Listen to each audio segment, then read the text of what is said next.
नमस्कार, आप देख रहे हैं प्रभात खबर और मैं आपके साथ राजलक्ष्मी। 23 नवंबर प्रचंड बहुमत के साथ इंडिया गठबंधन की झारखंड में जीत और 28 नवंबर को हेमंत सोरेन का शपथ ग्रहण समारोह। इसके बाद इंतजार था तो कैबिनेट विस्तार का, जो इंतजार आज पूरा हुआ। कुल 11 मंत्रियों ने शपथ ग्रहण की, मंत्रिमंडल में विस्तार हो चुका है और अब हम चर्चा करेंगे तमाम उन पहलुओं पर जो अब तक अछूता रहा। तमाम चर्चा के लिए हमारे साथ प्रभात खबर के ब्यूरो चीफ आनंद मोहन जी मौजूद है। सर, सबसे पहले तो आपका स्वागत है। एक चर्चा थी, कैबिनेट विस्तार होने जा रहा है, कई नाम निकलकर सामने आ रहे थे, कई नामों की चर्चा थी, लेकिन जब विस्तार हुआ कई अप्रत्याशित नाम भी आए। जो नाम चर्चित थे सबसे ज़्यादा उनको दरकिनार कर दिया गया। किस तरह से बंटवारा हुआ है, एक समीकरण जो है वो इंडिया गठबंधन ने किस तरह से साधा है, क्या कहेंगे इस पर? पहले तो जब ये सरकार बनी और जैसा आपने बताया कि प्रचंड बहुमत से थी सरकार, तो जो इनके वोट बैंक्स थे, जो जिसके आधार पर ये चुन करके आए, जो इस सरकार को ताकत दे रही है, इनकी गोलबंदी, इनके वोट बैंक, तो उनको पहले साधना था। उन वोट बैंक में जो वर्ग इनके साथ खड़ा रहा चुनाव में, उसको पहले साधना था। एक तो वो फार्मूला था कि उनका प्रतिनिधित्व, उस समाज का प्रतिनिधित्व। दूसरा ये फार्मूला था कि जो हमारे यहाँ 5 प्रमंडल हैं, उसमें जो स्ट्रांग होल्ड वाले इंडिया गठबंधन के जो जगह हैं, जहाँ से बहुत अच्छे मार्जिन से जीत करके आए, जैसे संथाल में 14 सीट हैं, तो उसमें एक ही सीट भाजपा को मिल पाई। संथाल में 18 सीट है, तो उसमें एक सीट ही भाजपा को मिल पाई, जरमुंडी वाली। इसी तरह कोल्हान में 14 सीट है, तो उसमें से एक ही सीट मिल पाए भाजपा को, वो चंपई सोरेन के सहारे वो सीट निकली।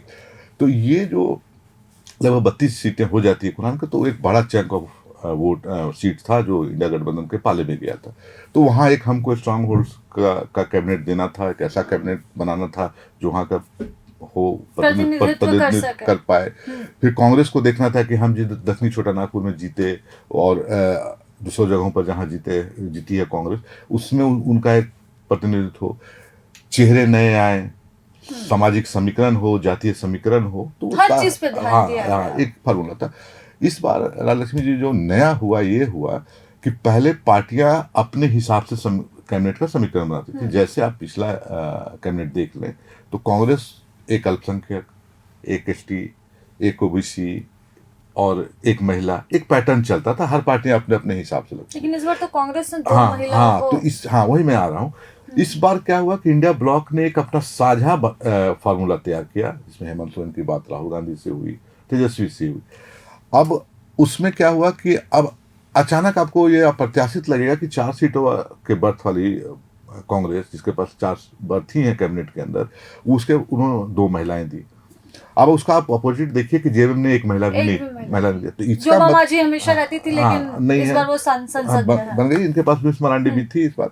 तो अब अगर मान लीजिए कि अल्पसंख्यक एक कांग्रेस को देना जरूरी था, तो एक जेएमएम के लिए भी जरूरी था उन इलाकों में। और जब मतलब कांग्रेस का जेएमएम का वो स्ट्रांग होल्ड वाला इलाका संथाल परगना, वहां से जेएमएम ने मात्र एक मंत्री बनाया है, हफीजुल को, संथाल परगना से। और वहीं पर आप कांग्रेस को देखेंगे तो इरफान और दीपिका 2 बन गए हैं, और संजय यादव भी आरजेडी से जो हैं वो वहीं से हैं। तो आरजेडी और कांग्रेस मिलकर 3 लोगों को संथाल से दे दिया। तो जेएमएम ने एक हफीजुल को केवल वहां से बैलेंस कर दिया। बैलेंस कर दिया। तो ये बैलेंस इन लोग आपस में मिल करके बनाए। इस बार पार्टियां अलग अलग ब्लॉक में अपने समीकरण को नहीं साधी है। मुझे जो मैं तुम नहीं हमारा, हमारा वाला जो फार्मूला है, वो फार्मूला से कैबिनेट बना है। बहुत आपने बहुत सही इस कैबिनेट की तस्वीर एक शब्दों में रखी है। ये हमारा वाला कैबिनेट है, मैं तुम नहीं हमारा, और साझा साझा है। और चूंकि हम साझा चुनाव लड़ रहे हैं, साझा हम चुनाव में जीत हासिल किए, तो हम एक अपना इसमें पार्टियों ने ये जरूर ख्याल रखा कि जिन जगहों पर हम जीते हैं उन जगहों पर हमारा प्रतिनिधित्व हो। अब जैसे मान लीजिए कोल्हान वाला इलाका, तो कोल्हान में जो रामदास सोरेन और दीपक बिरुआ हैं, वो दोनों जेएमएम फोल्डर से आ गए, तो कांग्रेस वहां पर एक भी अपना मंत्री नहीं दे सकी। उसके बाद आ जाइए पलामू में राधा कृष्ण किशोर को कांग्रेस ने बना दिया, तो वहां से फिर दूसरे घटक दलों ने कोई जेएमएम आरजेडी की तरफ से कोई पहल नहीं। अब इसी तरह उत्तरी छोटा नागपुर में है, तो उत्तरी छोटा नागपुर में किसी पार्टियों ने नहीं, वहाँ केवल जेएमएम का स्टेक है। वहाँ योगेंद्र महतो बन गए हैं और सुदीप कुमार सोनू बन गए हैं। उसके बाद आप आ जाइए दक्षिणी छोटा नागपुर में, तो शिल्पी नेहा तिर्की हैं कांग्रेस से, और चमरा लिंडा है जेएमएम से। तो इस तरह का एक फार्मूला चला, बड़ा बैलेंस फार्मूला चला। दूसरा, एक युवा चेहरों को 6 नए मंत्री बने हैं इसमें, तो वो एक रहा। बाकी भी जो है वो नहीं बोलूंगा मैं, क्या कि 3-4 महीने 5 महीने और का 3-4 महीने रहता उनके रामदास सोरेन की बात हाँ, कर और ले, दीपिका की तो बात कर वो ले, भी तो बहुत नए छोटा अनुभव था, चेहरे। जिनको फिर एक बार मौका मौका दिया गया, यही मान के कि कार्यकाल बहुत छोटा रहा था। अब इसमें आ जाइए कि मुझे लगता है कि ये जो है उसको जातीय समीकरण पर को भी साधने की कोशिश हुई कि जैसे एससी ये कांग्रेस ने दे दिया राधा कृष्ण किशोर को, तो संजय प्रसाद यादव गोड्डा वाले की लॉटरी निकल गई, क्योंकि सुरेश पासवान का नाम चल रहा था। तो राजद को की बात हो रही थी, जो अटकलें थी कि सुरेश प्रसाद बनेंगे, पासवान अब होंगे। अब चूंकि कांग्रेस की ओर से राधा कृष्ण किशोर का नाम आ गया, तो ओबीसी से हाँ बैक हो गई, बैक हो गया, सुरेश पासवान का नाम वापस पीछे हो गया। अब जो कांग्रेस ने दीपिका पांडे का नाम दिया, और उससे भी बड़ी बात हुई कि संजय यादव जब आ गए गोड्डा वाले, तो प्रदीप यादव का नाम स्वतः अपने आप ही कट गया, जो बहुत चल रही थी चर्चा कि प्रदीप यादव मंत्री बन सकते हैं, तो वो संजय यादव के बाद हो गई। तो एक दूसरे से लिंक्ड होते हुए भी किसी का पत्ता कटा, किसी को जगह मिली, और जातीय समीकरण भी साधने का भी प्रयास हुआ। जैसे अभी हम लोग देख रहे थे, तो मुझे लग रहा था कि जातीय समीकरण में एससी से एक हैं, किशोर जी हैं, ट्राइबल से 4 लोग हैं, शिल्पी नेहा तिर्की हैं, बिरुआ है, रामदास सोरेन है, चमरा लिंडा है, और ओबीसी से आपा जी सूर्य कुमार सोनू है, योगेंद्र महतो जी हैं, और संजय यादव जी हैं। तो 3 ओबीसी कैटेगरी से आ गए। मुस्लिम से 2 हैं, हफीजुल अंसारी हैं और इरफान अंसारी हैं, और फॉरवर्ड से इन्होंने दीपिका को दिया है, उनको ये मान सकते हैं। तो ये सारी चीजें है, परमंडल को बैलेंस करना, जातीय समीकरण को बैलेंस करना, और सामाजिक आधार को और अपने जनाधार को बैलेंस करता हुआ ये कैबिनेट बनाने की कोशिश है। तो बराबरी के साथ सारा कुछ इन लोगों ने, आप जिस तरह से चुनाव में सीटों का बंटवारा किया सहमति के साथ, उसी तरह से कैबिनेट का भी बंटवारा बांट लिया है।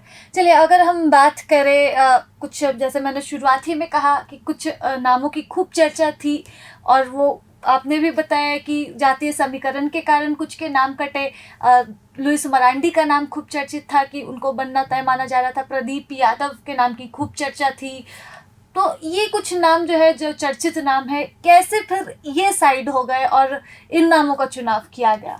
देखिए, अगर दलों को अपने आधार पर बनाना होता तो हम लोग उस आधार पर देख रहे थे। जब चीज़ें शुरुआती दौर रिजल्ट आने के बाद, तो लुइस मरांडी एक बड़ी दावेदार दिख रही थी जेएमएम के अंदर, संथाल में, कि जिन्होंने मतलब जेएमएम का दामन थामने के बाद एक बड़ी जीत अपने हाथ से हासिल। उमाकांत रजक भी इस लिस्ट में है। उमाकांत रजक भी थे, चंदन कैरी वाले बड़े बिग शॉट्स, अमर बावरी को हरा कर बड़ा संदेश दिया। तो ऐसे लोगों का नाम था।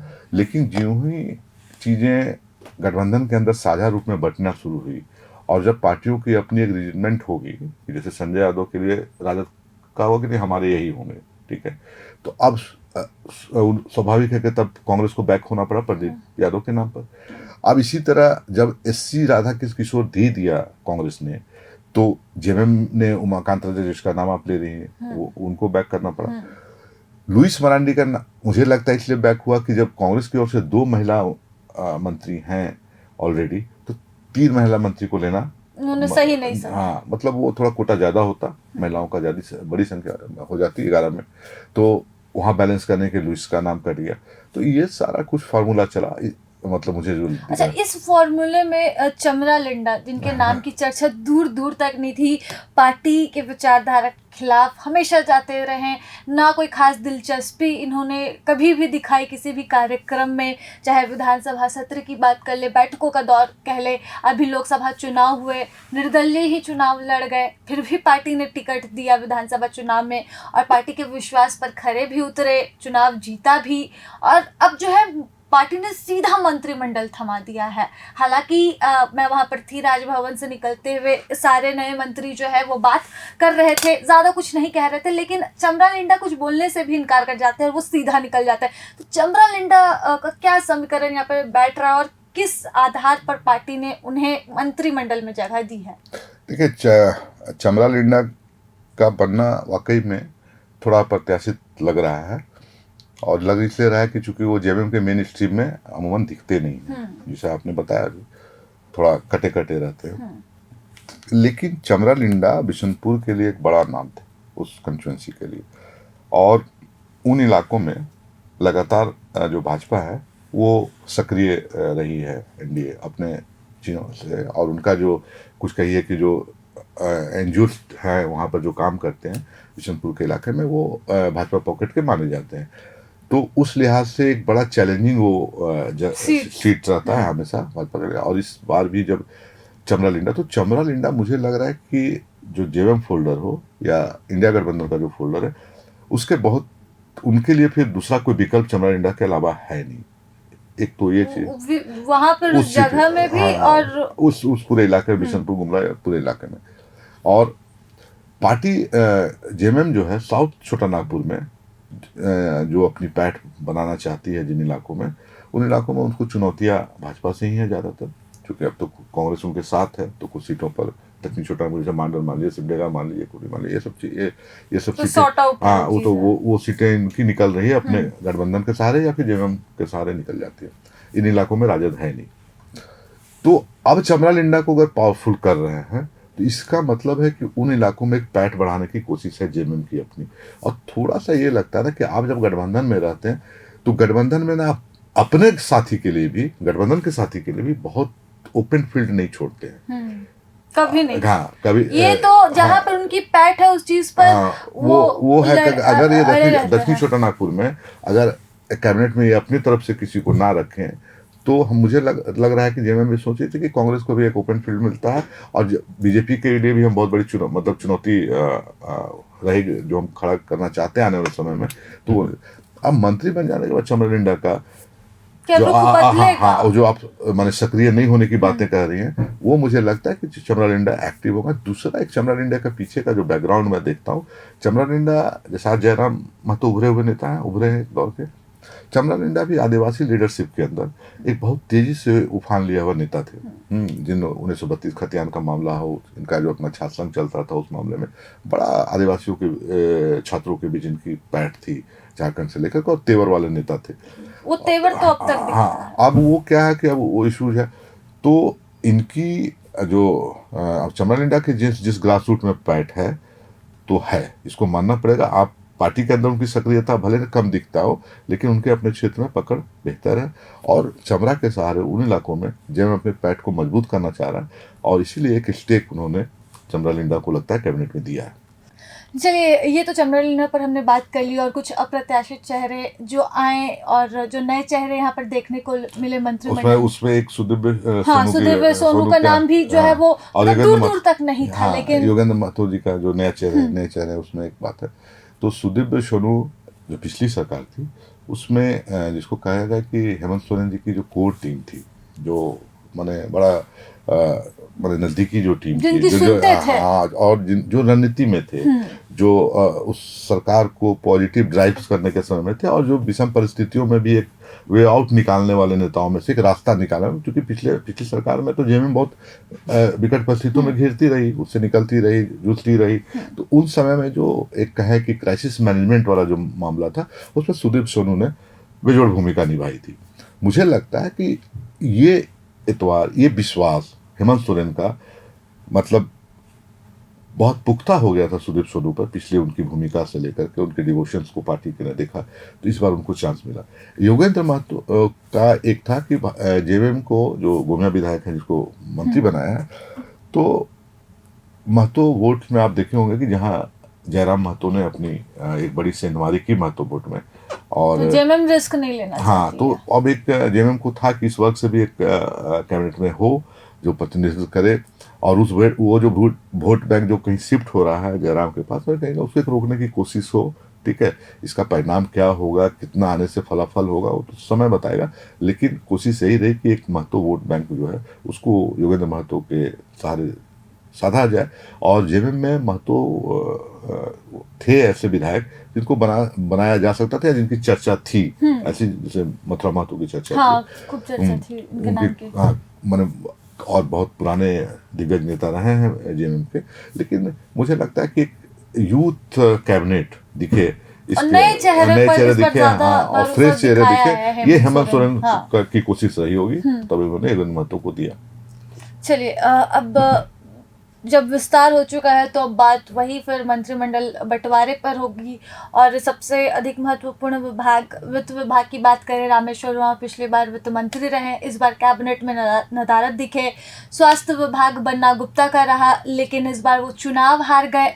शिक्षा विभाग, इस बार शिक्षा विभाग का प्रतिनिधित्व कौन करेगा? तो ये 2-3 विभाग जो सबसे महत्वपूर्ण रहने वाला है इस बार।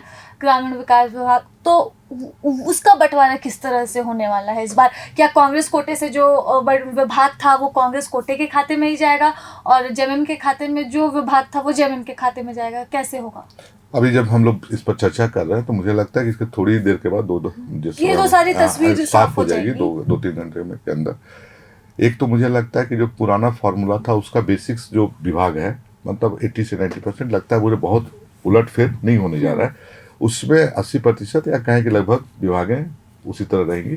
जहाँ तक मुझे दिख रहा है कि अब रामेश्वर उरांव जी नहीं है जब, तो वो वित्त विभाग जो बहुत महत्वपूर्ण विभाग हो जाएगा हेमंत सोरेन के लिए, इस पूरे काल का बड़ी जिम्मेदारी वाला विभाग है। क्योंकि जिस तरह से राजस्व की बात मैंने पहले दिन से मुख्यमंत्री कर रहे हैं, उसके लिए बैठकें हो रही है कि हर विभाग अपना राजस्व बढ़ाए, तो बहुत अहम विभाग होने जा रहा है। और मुझे जो एक्सपीरियंस से दिख रहा है जो मंत्रिमंडल की जो तस्वीर, उसमें मुझे लगता है कि वित्त राधाकृष्ण किशोर को मिल सकता है। जो रामेश्वर उरांव का जो चीज़ें थी, संसदीय कार्य विभाग था रामेश्वर उरांव को, वो था, खाद्य आपूर्ति था। तो ये लगता है कि लगभग उनके विकल्प के तौर पर दिख रहा है मुझे। अब जैसा कहा कि आपने कि स्वास्थ्य विभाग का, तो स्वास्थ्य विभाग कांग्रेस कोटे में रहता है तो उसमें 2-3 नाम है, इरफान अंसारी हैं, शिल्पी नेहा तिर्की हैं, तो उसके बीच में बंटवारा हो सकता है। ग्रामीण विकास विभाग, आलमगीर का जो विभाग था, तो 3 महीना के इरफान अंसारी को मिला था, तो वो अगर चेंज करना चाहे कांग्रेस के अंदर से, या मतलब सीएम का जो अपना अधिकार है वो है। सुदीप सोनू आए हैं तो उनको एक ऐसे विभाग की जवाबदेही दी जाए जो बड़ा विभाग सेंसिटिव हो, जहाँ एक नीति निर्धारण हो सके, उस तरह की जो सुदीप सोनू की अपनी जो छवि है उसके अनुरूप विभाग देने का। दीपक बुर्वा, रामदास सोरेन को आदिवासी मंत्रिमंडल से जुड़ा हुआ विभाग, कल्याण के जो चंपई सोरेन का कुछ विभाग था, या जो रामदास सोरेन के पास शिफ्ट हुआ था, वो विभाग हमको लगता है कि एज इट इज हो, कुछ उसमें से चीज़ें चली जाए।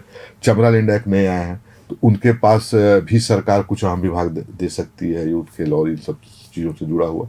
तो हमको लगता है कि मंत्रिमंडल बंटवारे में बहुत कठिनाई नहीं है। जो चेहरे हैं साफ है, तस्वीर लगभग साफ है, और फार्मूला लगता है कि वही जो पुराना और गठबंधन जो है आपसी साठगांठ के साथ जो है, इसे ज्यादा कॉम्प्लिकेटेड नहीं करने वाली है। चलिए, तो मंत्रिमंडल का विस्तार हो चुका है, अब बारी है बंटवारे की। इसमें भी ज़्यादा कुछ परेशानी देखते हुए नहीं बन रही है। क्या समीकरण रहा, किस समीकरण को साधने की कोशिश की है यहाँ पर इंडिया गठबंधन ने, चाहे वो बात जातीय समीकरण की हो या फिर क्षेत्रीय समीकरण की हो, तो गठबंधन ने मैं तुम नहीं हमारे फॉर्मूले पर इस बार काम किया है। जिस तरह से चुनाव लड़ा, उसी तरह से मंत्रिमंडल का विस्तार भी हो चुका है। बंटवारे का इंतज़ार है, और जब तक मुझे उम्मीद है कि आप ये वीडियो देखेंगे तब तक बंटवारा भी हो चुका होगा। अब देखने वाली बात रहेगी कि इस हेमंत सोरेन कैबिनेट जो कि प्रचंड बहुमत के साथ आई है, यहाँ पर क्या कुछ आगे देखने को मिलता है। नीति निर्धारण से लेकर जो विकास की बातें हो रही थी, युवाओं के प्रति आवाज़ उठाने की बात हो रही थी, तो तमाम चीज़ों में क्या नया देखने को मिलेगा, इसका इंतज़ार रहेगा। लेकिन फिलहाल इस चर्चा में बस इतना ही। मुझे दीजिए इजाज़त। प्रभात खबर से मैं राजलक्ष्मी आनंद मोहन जी के साथ। प्रभातखबर.com, विश्वास वही, रफ्तार नहीं।